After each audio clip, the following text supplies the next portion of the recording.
So what we're going to talk about this morning at 10,000 feet, we're not necessarily going to talk about the how to get this information. What we're going to talk about is the data that is being collected by manufacturers from a variety of different sources and what it looks like. Again, this isn't the how we get it or how we ask for it. It's more of the possibilities. We're going to talk about remote vehicle data. This is the data that both manufacturers collect and keep, and cellular carriers collect and keep. We're going to talk a little bit about the onboard vehicle data, infotainment systems. This is the data that's captured by the car that we're able to download when we actually have physical possession of the vehicle. We'll talk a little bit about the cameras that are being installed in cars. I'm sure everybody is familiar with Teslas and Sentinel mode and the different camera views and angles that Tesla records. We'll talk briefly about tollway passes and touch on digital license plates. The data that the manufacturers typically collect could include GPS locations and navigation, vehicle usage, vehicle status, and then the IMEI or the IMSI. That is the International Mobile Equipment Identifier or the International Mobile Subscriber Identifier or Identity. If you've worked with call detail records for cell phones, those two terms might be familiar to you. The reason that the manufacturers keep this data is for a variety of reasons.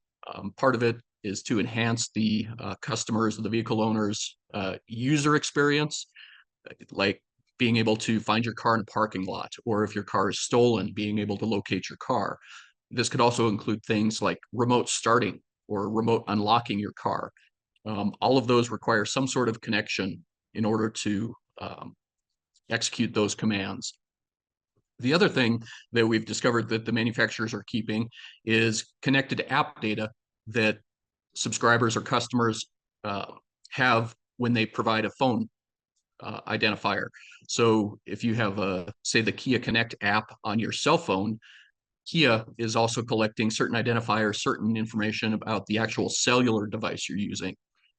In CAST, we not only use this information to use it historically for prosecutions or investigations, but we also use it prospectively, looking for missing people or fugitives or things like that. So if we have a vehicle identified, we may be able to work it back to a cell phone, which is usually pretty helpful. The types of information that the manufacturers collect, sometimes you can find in their privacy policies or their terms of service statements. Typically, when I'm dealing with a vehicle manufacturer that I have no experience with, that's the first place I will go to see what data they are collecting. If they say geolocation data or GPS data, that strongly suggests that they may have some data that's useful to me. If I look at their website and they offer a 4G hotspot in their car, there is going to be some sort of cellular connectivity, and that data that I could potentially exploit in my investigations. A lot of times the privacy policies or the terms of service lay out a laundry list of data.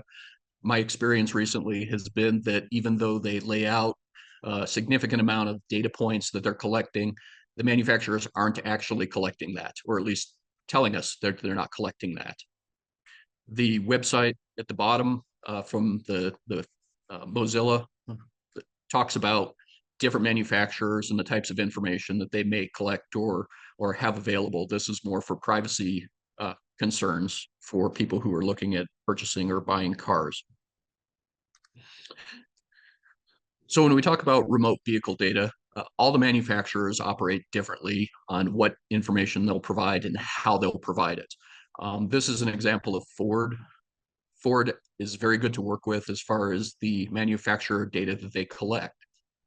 Ford has developed their system to the point where they allow the registered owner of a vehicle to give law enforcement consent to contact Ford and obtain this type of data. Usually it's location data, looking for a stolen vehicle or something along those lines. The form on the left is the consent form that Ford provides to allow the registered owner to allow law enforcement to get the GPS data and other data directly from Ford. Ford has actually also talked with AT&T.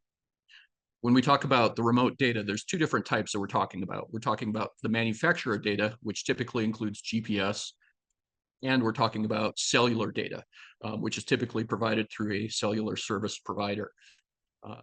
In Ford's instance, AT&T provides their cellular service capability. And Ford, when we've requested data for, say, a stolen vehicle or a missing persons vehicle or something along those lines, allows us to collect their data, but also allows us to send a form to AT&T to collect any cellular data that AT&T may have. And again, this is all based on consent. Other manufacturers, Toyota, Kia, for instance, don't allow consent necessarily to obtain that data. This is an example of what the remote data from Ford looks like for a vehicle. In this particular instance, they provided some information for a short period of time. Like we do in our search warrants, in this instance, we did limit how much data we asked for. We asked for a particular day in relation to this motor vehicle theft that culminated in a robbery and a shooting. Turns out that the person who stole the car actually disabled the Ford GPS on this particular vehicle after stealing it. But this is what we obtained off consent. Obviously, one of the other ways that we can obtain this data is through a search warrant. The different manufacturers all typically have different processes for how they want these search warrants served. In this instance, it was Kia. Kia allowed me to actually email the search warrant to their legal counsel in California. Toyota actually requires personal service. Remaining. Thanks. They actually require personal service, so we have to actually serve them. But the data that we can obtain from this is significantly more. This is Kia for a day. They also provided us, again, Kia connected to app data on the owner of this car. There was other information in this, such as an email address or a cell phone number or the IMEI of the vehicle telematics control unit that we could use to exploit on the cellular networks. This is an example of Toyota historical records. The interesting thing about this is if you look at the total number of lines, this is for 3 days, there were 122,797 GPS points captured for this particular vehicle. When you map it, it is phenomenal as far as a prosecution is concerned. This happened to involve a bank robbery, the US Bank down in the lower right-hand corner. We can see the vehicle around that bank at the time of the robbery every second. Cellular carrier data looks like cell phone data. We get data sessions. We don't get voice calls or text messages, but we get data sessions, and we can get specialized location data, including the location estimates and timing advance. You can provision a pen register, trap and trace, and a ping on a vehicle, and we've done that successfully with a lot of manufacturers' vehicles.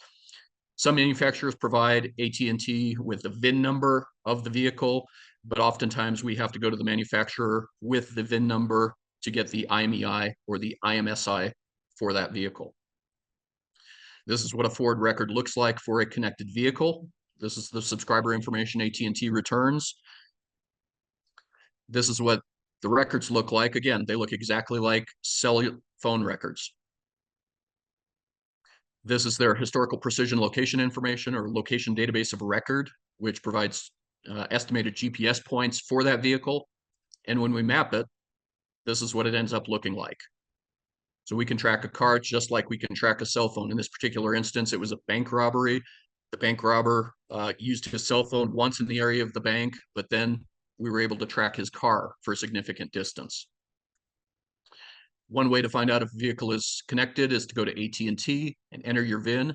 They can often tell you if the car may be connected or not, and they have a list of their manufacturers.